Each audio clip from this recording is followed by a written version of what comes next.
Welcome to Women in the Music Industry, the podcast that shines a spotlight on the remarkable women who are breaking barriers and making their mark in an industry that has long been dominated by men. I'm your host, Rob Wells, and I'm thrilled to have you join us on this empowering journey. Each episode of this podcast will be dedicated to exploring the inspiring stories, accomplishments, and struggles of the extraordinary women who have defied the odds and made waves in the music business. Together, we'll delve into the journeys of female artists, songwriters, producers, musicians, managers, executives, and all those who have helped play a pivotal role behind the scenes. We'll uncover the stories that deserve to be heard, as well as celebrate the triumphs, challenges, and unique perspectives that women bring to the music industry. Whether you're a fan of music, an aspiring artist, or simply curious about the inner workings of the music business, this podcast will offer a valuable perspective. Together, we'll celebrate the power of music and the strength of these inspiring women. So join us as we amplify their voices and together pave the way for a future where women in the music business are no longer the exception, but the rule.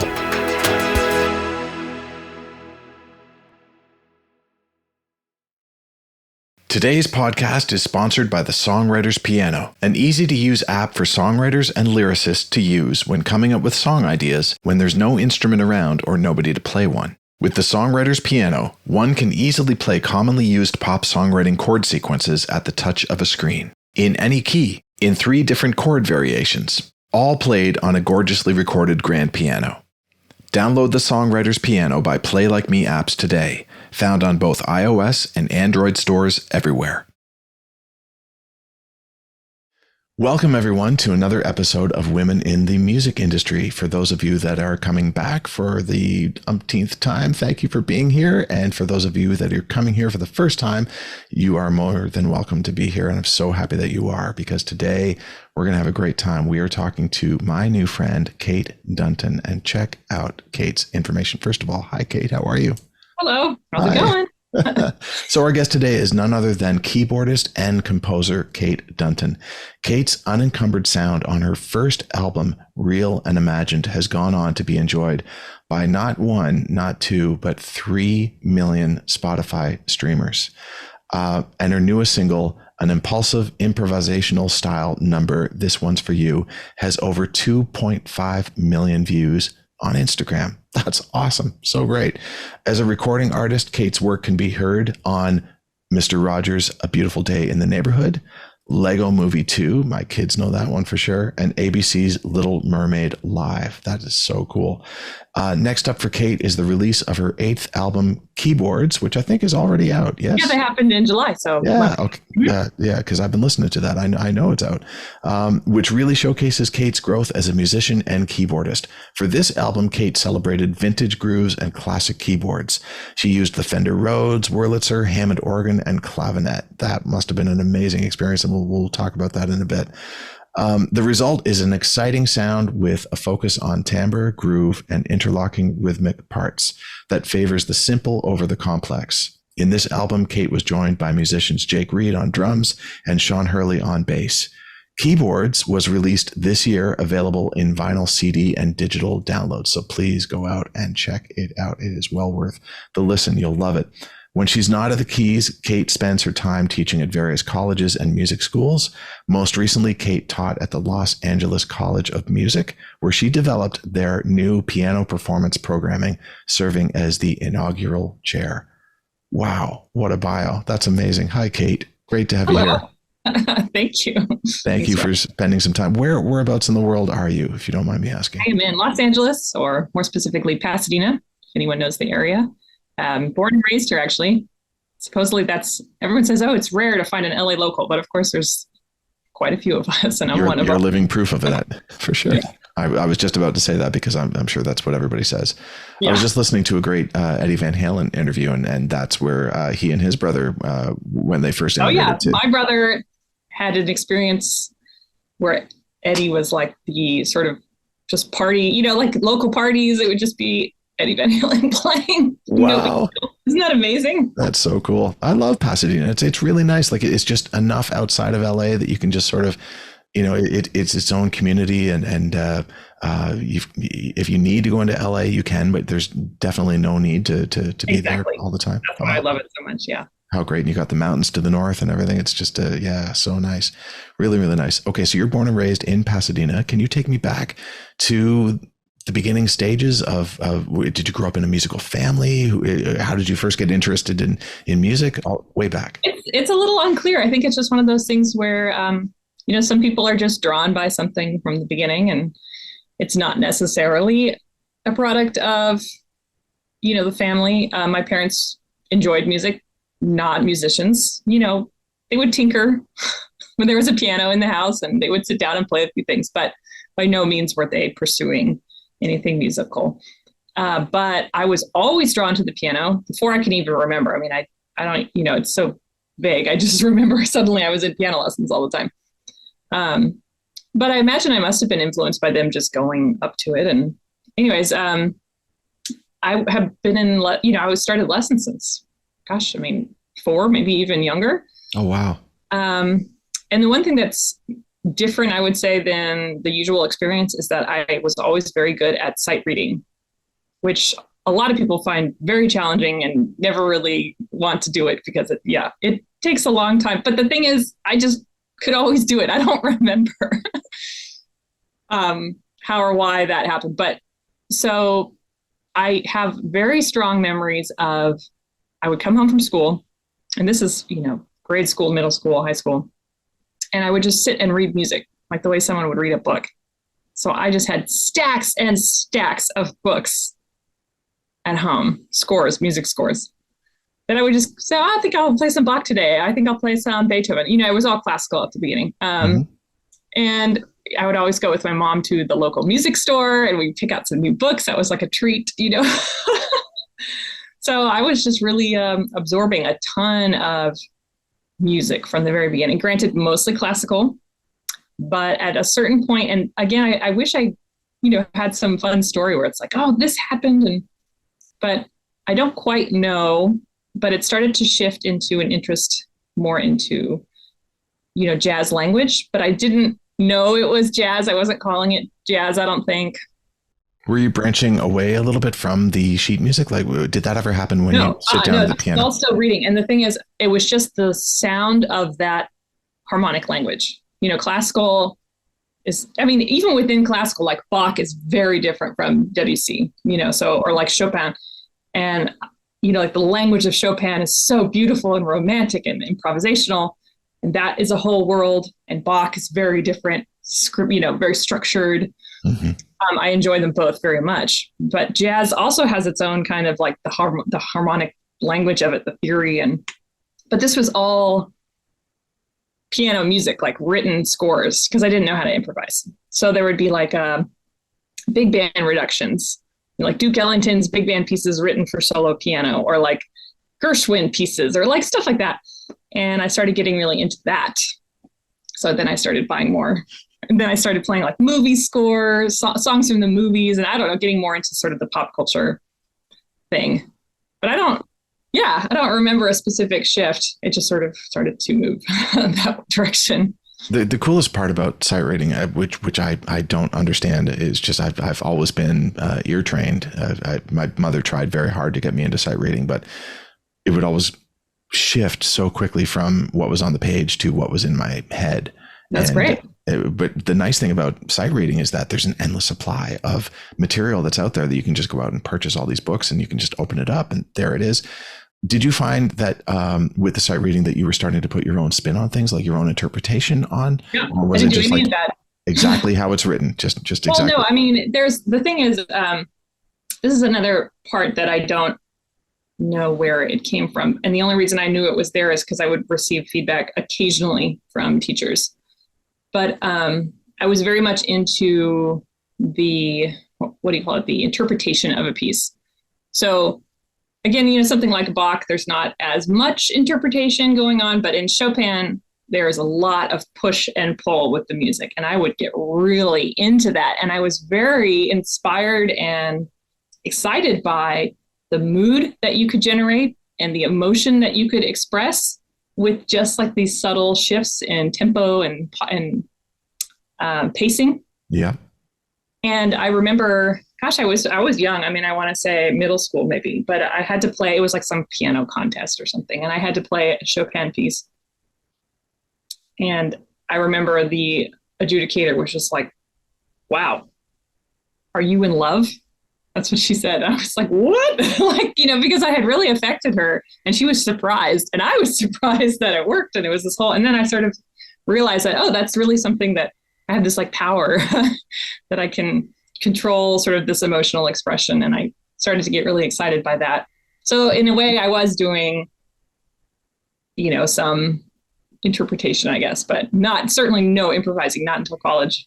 What a great thing for that adjudicator to say, though. And then, of course, I know, isn't that amazing? Oh, so great. Jazz would have a whole push and pull thing as well, like give and take, and just the way that you can go in and interpret that, and getting into Gershwin as well. I remember my brother playing a lot of Gershwin as we were growing up, and just I would never quite hear it being played the same twice. It would just always be a little bit different here and there, and so it's just you really get to experiment with that. When did you start coming up with your own music? When did you start all of this happened in college? I mean, I was so lucky to meet, he's still my mentor, still a friend, but his name is John Dirth, and that's D''Earth. He's a trumpet player. He lives in Charlottesville, Virginia. He is the head of the jazz department at University of Virginia, which is where I went to school. Now, I was majoring in Spanish, so I still was not committed to music lifestyle. Okay. Even though I loved it so much, it was like, oh, this is just what I do for fun. Like, I'm not going to major in it. That's crazy. But I spent more hours, I logged more hours in music classes and practicing in private lessons than I did actually for my Spanish degree. Not surprisingly.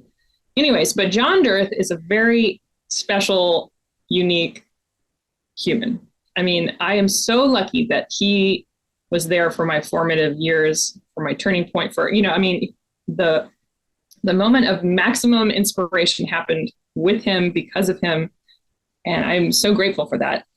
And the thing is, he is a very different type of educator. He's much more holistic. He's much more open-minded.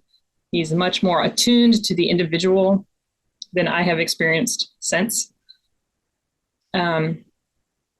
So he wants to know what like the particular student's interest is, what their passions are, like what they want to do. And he'll go in that direction instead of trying to sort of put his framework on whatever is going on, and he's also so encouraging. Like I'm like, God, I can't believe I had the chutzpah to like do this, but I went and tried out for the jazz band. I didn't know how to improvise. Like, I didn't know what, I was just like, I'm going to go do it. And I think I probably played, some of those Gershwin pieces or something I had memorized or whatever. I wish I remembered exactly what went down, but anyways, he put a lead sheet in front of me. I had no idea what that was. So for those of you who don't know what a lead sheet is in jazz, this is very, very common. It's like a Cliff Notes or, like a sort of a roadmap for the song. So in traditional classical score, every little thing is notated. There's like dynamics, there's articulation, there's every note, there's everything. And a jazz lead sheet has the melody, not always written with the right rhythm, just sort of a basic suggestion of what the rhythm could be. And then there's chord symbols. There's, for piano, there's no left hand, there's only the right hand. Trumpet clef. And so not only do you have to know what it's telling you to do, but you have to be able to interpret chord symbols, which I didn't know how to do. So yeah, but what was so great is instead of the band leader saying, hey, you're not ready, come back or whatever, that would have been a totally normal response. Like, you can't be in the jazz band, you got to learn a couple things. He was just like, hey, stay in the jazz band, but also take these jazz piano lessons. So he didn't say you have to leave and come back. He said, let's grow together. That's amazing. It's amazing. It truly is. And it was the same way for pretty much everything I'm doing now. Like the first time I improvised, he said, just do something, just go ahead. And then he would say, that's great. Let's grow from there. Not like, oh, that's wrong or don't do that. There was not a lot of don't do that. That's what I mean. It was all very much cool. Let's also try this. Or why don't you try, it was very, what am I thinking of? It's almost like the whole thing with improvisation where in acting where they say yes, and yes, that's exactly what I was trying to get to. Yeah. It's very much that. And with composition as well, he told me one day to just go, like I was kind of making up some sort of song, I think, and he said, go write it down. I had never written down anything that I had just made up. And wow, what a challenge that was. I mean, if you've never written anything down, it's really not clear. What is this, a half note? Is this a quarter note? Like what note, what's the rhythm? I mean, it's very hard to do the first couple times. Did he want you to write down a lead sheet or actually like writing down just kind of anything?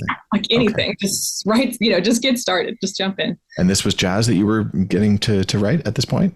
Sort of. I mean, that's the thing is it was also very free. Like he just basically wanted me to just start writing things down. This is what is just so incredible about this teacher is because he wasn't like, all right, I want you to write a blues, those 12 bars, and here's a one chord for it. He was like, no, go write something. And be free. How amazing is that? And we got to do a couple, he was very welcoming in terms of inviting me into, professional situations as well, even though I may not have been ready, but it was like low key. Like, for example, he played music at a Unitarian church and he said, why don't you come along and we'll do duets? And I wrote this music for it. And it was like in G flat, which is an unusual key to just sort of jump into. And it was not a normal number of bars and there was no form. It was just kind of like, here's 7 bars. And then we're going to go to this other thing. And never once was he like, yeah, we should straighten this out or we should fix this. He was just like, great, let's play it. Wow.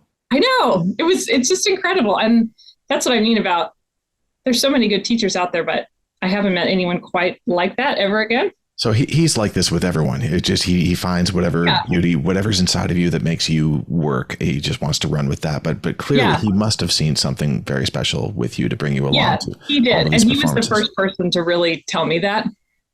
Because I had so many piano teachers growing up, but maybe just because my parents weren't musical or I don't know, there was no discussion about music as a for real choice. It was always just, and I wasn't going to try and do the like classical concerto perform. Like I didn't want to do that. And so maybe because of that, my piano teachers didn't know anything else to suggest, which is it's interesting. Just the whole thing with your parents. Pianos were so much a fixture in people's homes back in the day. It was like a piece of furniture that's there. It's like you always expect to see a piano. But thank goodness that it was there because like you were able to just like, it was a piece of furniture, but the fact that you could walk over to it at any point and create something musical is so cool. Anyways, sorry, back to your teacher, John. I'm blown away by how I'd love to meet this guy at some point. I know. He's still teaching at this point? Teaching is his passion. He is always teaching, always. That's the thing is when you're hanging out with him, he's always dropping these nuggets. And I always wish I could just record it every time we hang out because I'm like, oh, that's so heavy. It's so deep, like all the stuff that he says. But that's what I mean about holistic is and this could be sort of an old school thing, but he very much wants to bring you into his life and he wants you to share your life with, in a way that's like, I mean, your music is a product of who you are. So it's the whole person, And if you don't get to know your student personally, at least a little bit, it's hard to really know what makes them tick, right? Like how to steer them, how to encourage them if you don't really know who they are. And, obviously that was very sort of a unique and special circumstance that I was in college. So I'm like there every day. I see him every day. There was a chance to do a lot of interacting where in later degrees or other professional situations, you see your teacher maybe once a week. Right. And that's it. Very scripted 1 hour by. So I understand it's unusual. But, he wanted to know about what are you reading? Like what shows that, like, do you like to go out and go to the theater or do you like painting or like, do you like sports? I mean, he wants to know who you are, which I find very fascinating. Incredible. It's the whole picture. Yeah.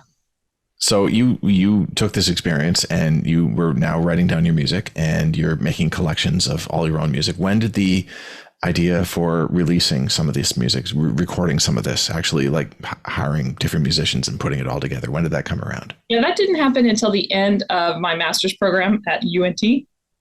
So that's the University of North Texas, which is a very strong jazz program. So the University of North Texas is, an entire university with every kind of degree, but the College of Music is very famous for a variety of programs, especially jazz. Okay. And what's funny is I told you I was majoring in Spanish for undergrad. So I still was like, I'm going to do music for fun and whatever. But John was like, no. He kind of joked. He's like, sorry, I'm about to ruin your life here, but you need to take music seriously. Like, you need to do this. Don't go be a lawyer or whatever. Like, you need to go because this is your passion, And another just sort of fortunate happenstance is that another teacher there, a bass player named Pete Spar, he had gone to UNT for undergrad, back when he was going to college. And he was like, hey, why don't you apply? It's a good school. And I said, okay. Like, I didn't know anything about it. This is how, it's kind of crazy to think about how casual I was about this. I wasn't really even researching like, I really want to go to this school or that school. I was kind of like, okay, I'll try this. I'll try that. Like, I went and auditioned at the Manhattan School of Music. And I think I was looking in Michigan and I don't know, somewhere, but it was kind of like, And your parents were fully supportive of everything? No? Okay. They were, but my mom was nervous. She's like, North Texas State. She's like, what is this state school? Like, what are you doing? What are you going to Texas for? Because she didn't understand that the music program was a special, very unique, very strong program. She only was looking at the general university. And she was like, why would you go to this random place? Because she didn't have any history with it. Where is North Texas located, the school?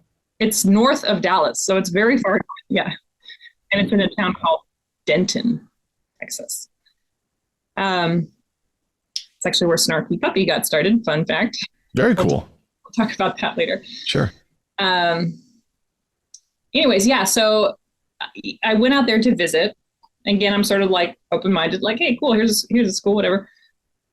But what happened is I ended up going to like a student party. There was, some just party going on and people were jamming as musicians do.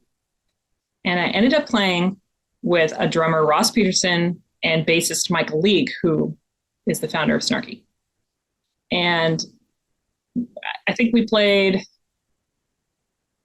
actually, I don't even want to say because I don't quite remember, but we played together and it was like, oh, wow, I have never played with people of this caliber. I mean, it was so clear. It was crystal clear that this was a different level of people at this school. Mm. And also similarly to the way John Dirth was like, you have it, you need to pursue this. Michael League was also like, you have it, like you need to do this, which was really amazing to hear from a contemporary. I mean, we're the same age, more or less, and to hear that, but someone with so much confidence saying to someone who did not have as much confidence, saying, no, you need to come be here. And so I was like, wow, okay, let's go. And on you went. Yep. And so now you're playing with these people at parties and just really clearly realizing that you've now gone up a level. Well, yeah. I mean, once I, enrolled in the program and was in regular school, I was playing all the time, not just at parties. No, of course.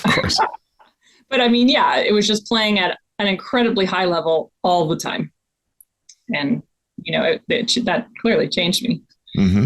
And that's, and I was, encouraged by John. I continued writing and was able to try out my music with so many different people. And, every week there were like these classes where you give performances. And I guess at some point I must have done one of those classes with Ross Peterson, the drummer I mentioned, and also bassist Daniel Foose, who played a 5-string upright, which is very unusual. Mm. And I guess, again, it's like, I don't remember exactly like how this solidified, but I started playing more of my music with them and decided to do a record. And even that surprises me because I had never done anything like that. And I didn't have anyone telling me to do a record. I think there was a local recording studio called Panhandle House. And I think it's still there, but I must have visited or worked on someone else's. You know what it was? This is funny. I haven't thought about this in so long. What it was is that at the end of the year, a certain class, you would get to go and record one song there, right? Like everyone got to go to the recording studio. And I think that was what encouraged me. I was like, oh, I can do a whole record. So yeah, we did my first record. It was all acoustic, no fancy stuff. But it's interesting because even on the first record, without having any prior experience or anyone telling me that this is something you could do, I was doing overdubs on the acoustic piano, like adding layers of acoustic piano, which when I look back, I'm like, wow, I can't believe I just went for that, because that was very unusual to do. It gives such a good sound though, doesn't it? Like having 6 hands on the piano at one time. Just Yeah.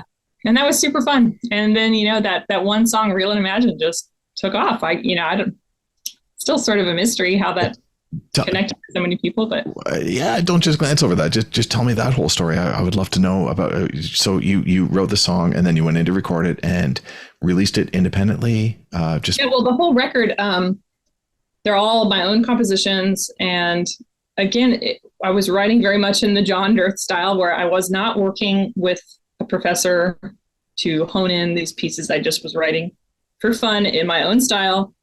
Nobody was overseeing it. But, of course, I was getting input from my fellow musicians and things like that. It's not like I'm working alone, but it wasn't like a class project or something like that. Mm-hmm. It was sort of an independent thing that I was doing. And the Real and Imagine piece is so interesting to me. And, I've found that this is true, more often than not, that sometimes the piece I'm like,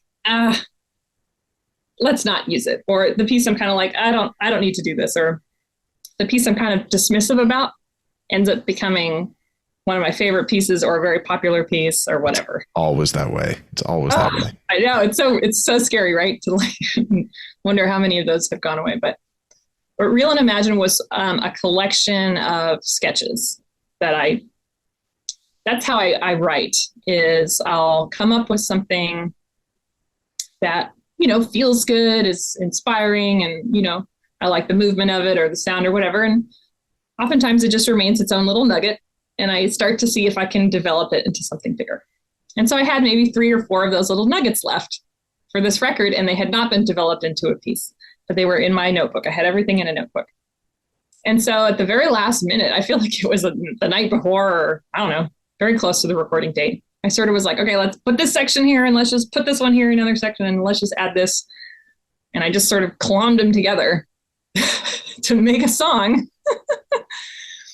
And it turned out that people love this song.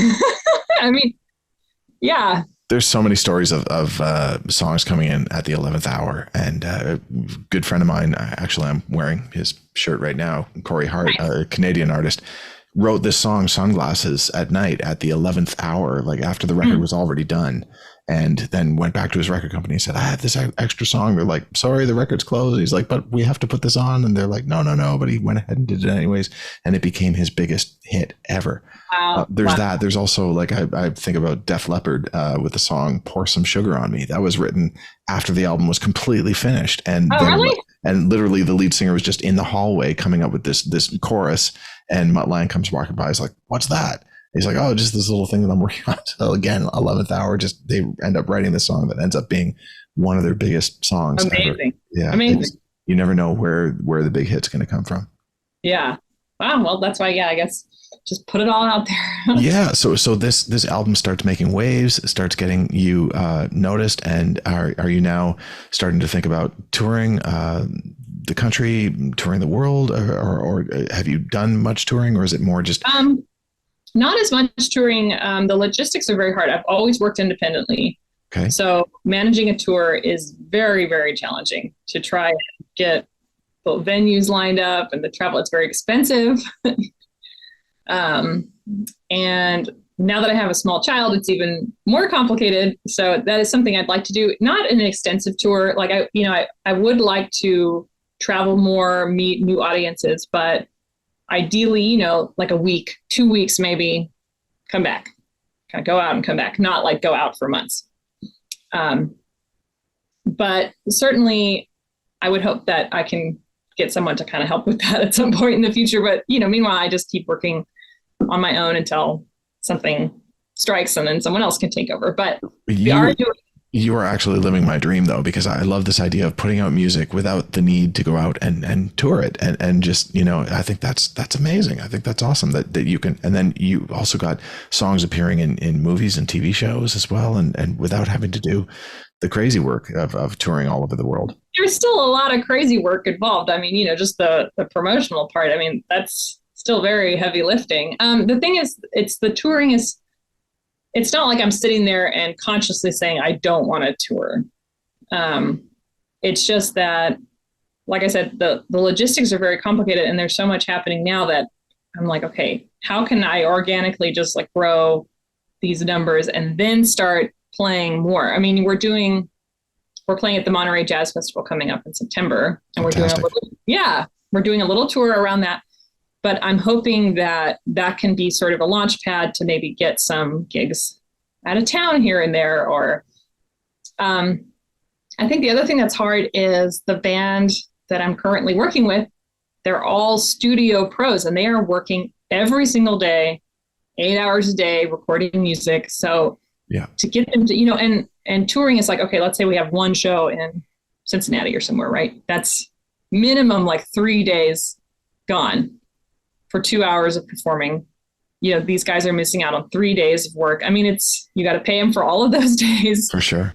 And so without having like a longer tour, the one-offs don't always make sense. There's just a lot of questions about, but no, I get it. I totally get it. Yeah. But connecting with new audiences, there's no substitute for an in-person show, in-person connection. It's so essential. I love doing it. But it's all the other stuff around it that's very tough.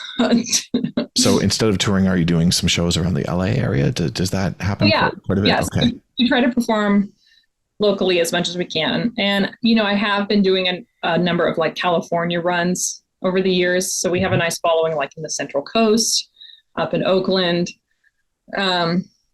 So, California, anything we can do where we hop in a car, that's pretty manageable. Be there in a couple of hours. Like that's a good thing. So when your first record came out, were you still at North Texas? Were you still in school when that, or did you release it? Just leaving. And actually it's sort of crazy. I'm so lucky that I had a friend who could help at the last minute, but I had submitted everything. So you send everything off to get ready for digital distribution. And I had done all the art myself, just doing everything myself. Like I didn't know any better. And I had booked this extensive European trip with my friend who moved to Berlin. And I was going to go there for hang out, summertime. I was literally on a train going to the airport. And I get this call like, hey, your art is not in the right format. I'm like, oh my God, I'm about to be gone for like 4 weeks. I got to get this thing out. I made some calls. I had a friend who was able to just sort of get everything. It's crazy. It barely made it. Wow. I know. But yeah, so I just, I put it out there and then, I had CDs made. By the end of the trip, the CDs were completed. Mm-hmm. And I sent them off to some reviewers that I sort of found via like Facebook and just sort of random homegrown, promotional efforts, sent them off to a couple of radio stations, but it just kind of started to grow from there. I love that. Love that. And how soon after did album number 2 come out? Not for a while. Let's see. The first one was 2008.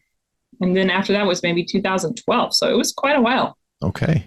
And that was when I was completing my doctorate degree at USC. I did an album with my professors there. Wow. Yeah. Okay. So tell me about that. Are you still in school right now? It just seems like no. Okay. No, I've had enough schooling. Thank you. I am done. Although now you teach, though, you love to go back into school and yeah, I did teach for a while. Actually, I'm not teaching as much right now because I am focusing more on performing and the recording, sort of the artistic career. But I did do a lot of teaching. So yes. Yeah. School is great, but I think there's definitely a time where it's like, okay, enough. Now I'm getting ready to get out into the world and take what I've learned and make it work. Okay, so you go to you're now back in California and you're releasing your second record in 2012. You've released how many records now? I know 8. it's over. Yeah, wow, that's incredible. So it's now got a much more. It's not every 4 years that you're releasing albums. No, and now it's interesting because I'm very old school in the sense that I'm very stuck on the album format. Like wait to have your full album with the art and the whole story and everything, whatever, once a year at least. But now so many people I talk to are like, no, it's not like that. Just put a song out. Like, I put out these posts on Instagram and I get comments like, is this out on Spotify? I'm like, are you kidding? Like, no, it's not. I literally just did this. And then I'm thinking, wait, why not? Why not put it on Spotify? So, I'm going to release a single this Friday, and I think I'm going to try to just release smaller things more often, mostly on streaming. Like I'll save a vinyl release perhaps for once a year, because that's also a whole process. I know there's two ways to look at it, isn't there? Like the whole thing when you release a whole album, I mean, it's got a story arc to it. It's got a vibe. It's got to feel like it's got to flow from beginning to end. And it's kind of like riding a roller coaster throughout the remainder of your record.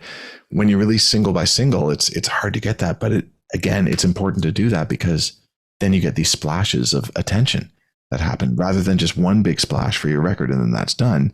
But I'm actually thinking not just, so I did mention I'm releasing a single, but because I have a fully functioning professional level recording studio that I operate in, I can be releasing full length records more often because I can do so much of it at home.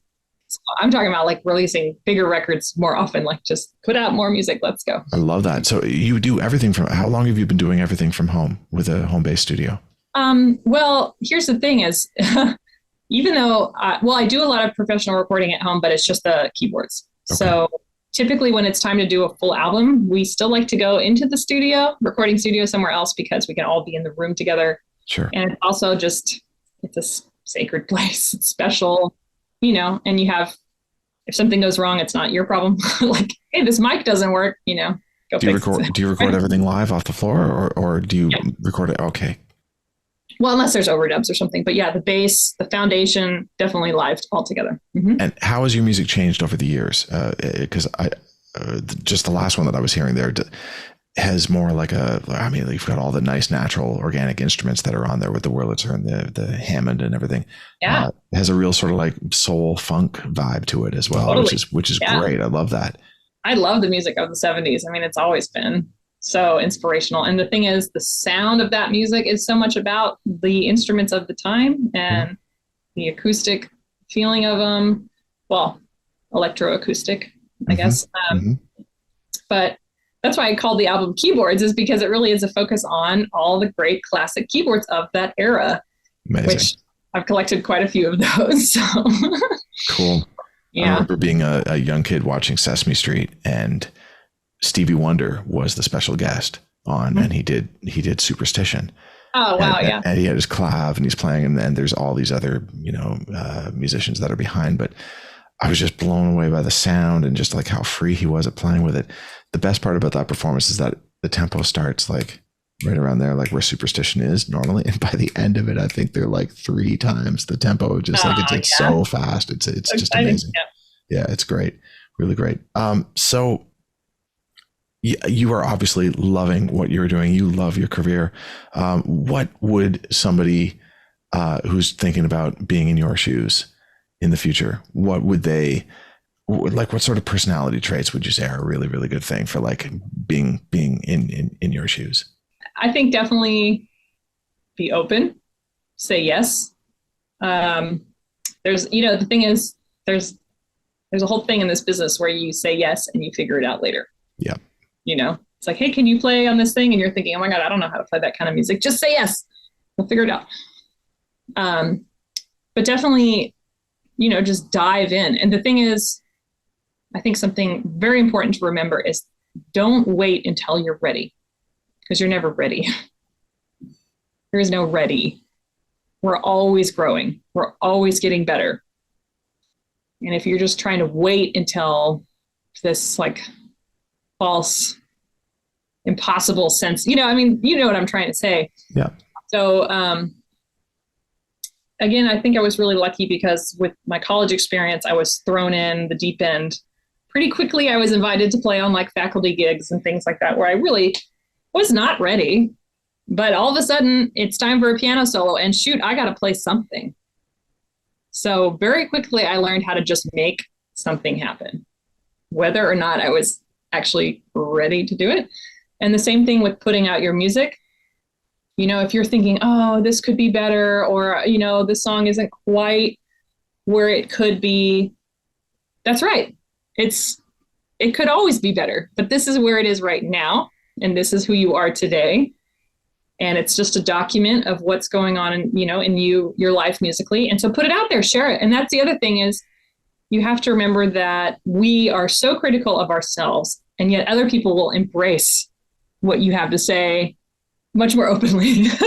I mean, there's always going to be critics, but what you think maybe is, oh, this song is not great, or it's too easy, or it's silly. I don't know. Someone else might just find so beautiful and really appreciate having that song in their life. So, just let it go, let your music go, and let other people decide. I love that. Love that. So I know you do a lot of things independently. How much would you say, like, what don't you do independently in the music industry? Like, do you agreements and things like that? Do you have a lawyer? Do you do that independently as well? Or do you just really run every aspect of the business yourself? I feel like I have obviously I'm not, well, okay, I shouldn't say obviously, but I don't do any mixing or mastering or production kind of work like that. Mm-hmm. I mostly don't do photography. I do some of the art design, but not all of it. You produce your own records. You are the producer as well. Yeah. That's great. Love that. Yeah. You have an engineer with you at all times, or you are engineering as well? Okay. No, I'm not engineering. So yeah, we have an engineer who has done, Will Onspach has done almost all of our records. He's an amazing engineer. I write the music, I put the sheet music together, I essentially arrange it. But the thing is, when we're coming together as a band, there'll be little subtle changes. Like the bass player might say, hey, we should lead into this chord a different way or something. So there's little changes that are being made. And every time I put an album out, I learn more about how to put out a better product, each time. Like, what was a challenge? What can I do better? From a sonic standpoint or from a composing from standpoint? Everything. From everything. Just like management, like managing or like putting it out, the process of like doing PR or just like managing physical media, any of this stuff. I learn, and I've just done it so many times now that, my experience is if I try to hand it off to someone else, I'm often disappointed because I just have done it so much that I know exactly what I want. I know how to do it. Mm-hmm. It's right now, it's like a time management thing. Like I need help. I want help. And yet I haven't found the help that I want. Does that make sense? Yeah, totally. But now I'm just so curious, how do you manage your time? Because it's not just about composing and performing. It's the whole other side of the actual business side that you have to do. The other side of it, I'm sorry to say, is the majority of it. I really miss having just like the freedom to just sit and write and practice. And of course I can have that. I just need to kind of schedule it for myself in a way. And being a mom now, that takes up a lot of time. I mean, it's such a beautiful thing, but it is now a whole other thing that's in the mix. It gets easier as time goes on. That's good to know. Yeah. Yes. I imagine. Yeah. I remember the first few years of my firstborn just thinking my life is over and just it slowly comes back. But what I have noticed that's really has been quite a boon is I literally don't have time for like nonsense, BS stuff or bad gigs. Whereas before I'm like, oh, maybe I should take this gig. I might meet somebody or whatever. And now I'm like, I don't have time for that. Like that gig doesn't make sense for me right now. Good. I only take the stuff. So now I have this criteria, like, does it make me happy? Is it, does it align with my career?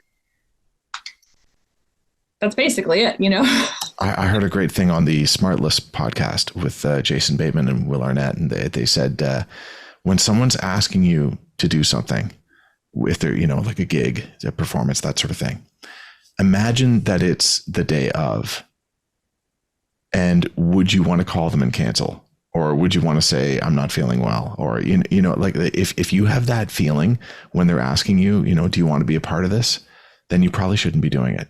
If you have even an inkling that you might cancel, is that what you're saying? Well, if you have that feeling, it's just like, do I really want to do this? Or do I have the feeling like the day before, it's like, I see it on the calendar. It's like, I really don't want to be doing that. Maybe I'll call in sick, or just say I'm too busy for something, whatever. If you get that sort of feeling, just say no. And it's your life will be so much happier. If there's got to be a resounding, like, yes, no, like, maybe, like, no justifying. It's like, you either want this or you don't. And that's the other thing, is maybe it's just getting older, or I don't know, but I realized that the time spent just at the keyboard working on my own music, whether it's practicing, writing, recording, anything for myself, is extremely valuable. And I did not value that as much before. I used to, I think maybe, again, because I didn't grow up with the mindset that being a professional musician was a real thing. It took me until well into my 20s to fully understand that. And so, I guess I didn't visualize the importance of self-growth as an artist, like gigs, like teaching gigs, anything out of the house that was sort of like a scheduled calendar event made sense.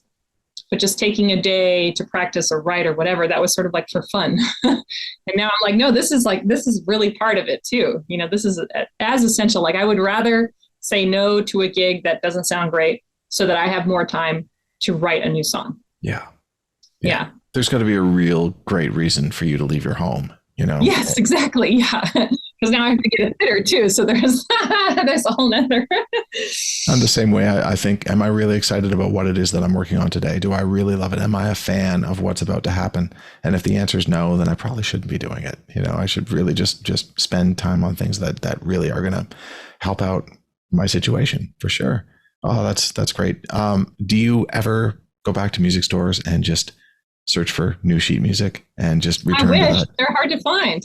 The physical, the place I used to go growing up, it's not really there. It's kind of been rebranded and it's somewhere else, but it's not the same. It's not like it used to be. And, it's the same thing. There's no, going to Tower Records and going to the listening stations. I used to do that all the time. I'd walk from school to go check out new records. And it's just a sort of a thing of the past. But it's interesting too, because in people's homes, that piece of furniture of the piano being in the living room is kind of a thing of the past. Pianos just aren't really in people's homes anymore. I mean, they're in my home because I do music, but majority of homes just don't have a piano. And so kids, there's a whole new generation of kids that are growing up without a piano right there, unless there's something at their school that they just so happen to get time on playing that piano at all. I think it's a different sensibility, because now access to, production programs is so easy. Anyone can get their hands on GarageBand or, even Logic or any of that stuff. And like a simple MIDI keyboard, very cheap, so instead of having access to, a beautiful acoustic grand piano, something like that, that's, like you said, a piece of furniture. I think the younger generation has access to full production value. So they're doing a very different sort of musical exploration, which, nothing wrong with that. It's just a very different track. Yeah, just very different. I mean, I remember sitting down at a piano, holding down the sustain pedal and playing just basically the C major triad all the way from the bass all the way up to up to the higher registers up there, and just listening to the way that all the strings just resonated in and sort of melted into each other, and just feeling all that, which you can't get the same thing on a MIDI keyboard with samples. And it's just, but you're right, it is just a different thing now. It's really hard because, back when I was doing more teaching, especially of younger kids, the question would always come up from the parents: should we get them a real piano? And the thing is, it's always hard to really push that, because I understand it's very expensive to get a real instrument. But I think what is lost is the understanding that a physical instrument produces actual, like,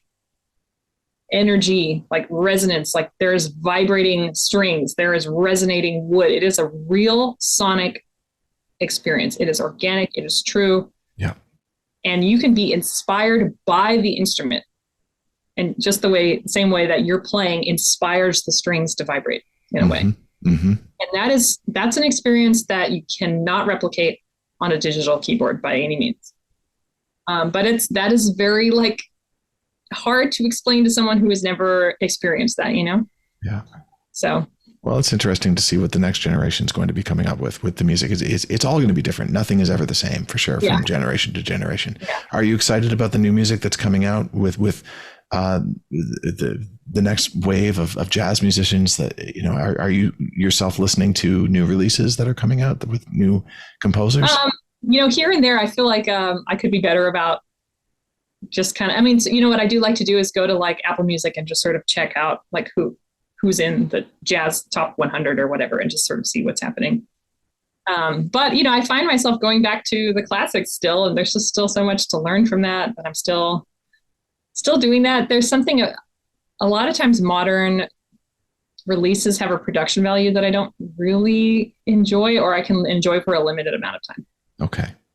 It's hard to explain what that means really, but, or maybe that's just, me hankering for the past. Right. But, I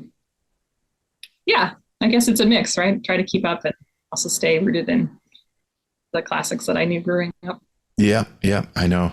Everything changes though. Everything changes with the styles of music and styles of recording and everything. And it's my job as a producer, definitely, to always be listening to new things and try to find the joy and excitement with the new styles of music that are coming down. Well, it's funny. So like, do you know Scary Pockets? Mm-mm.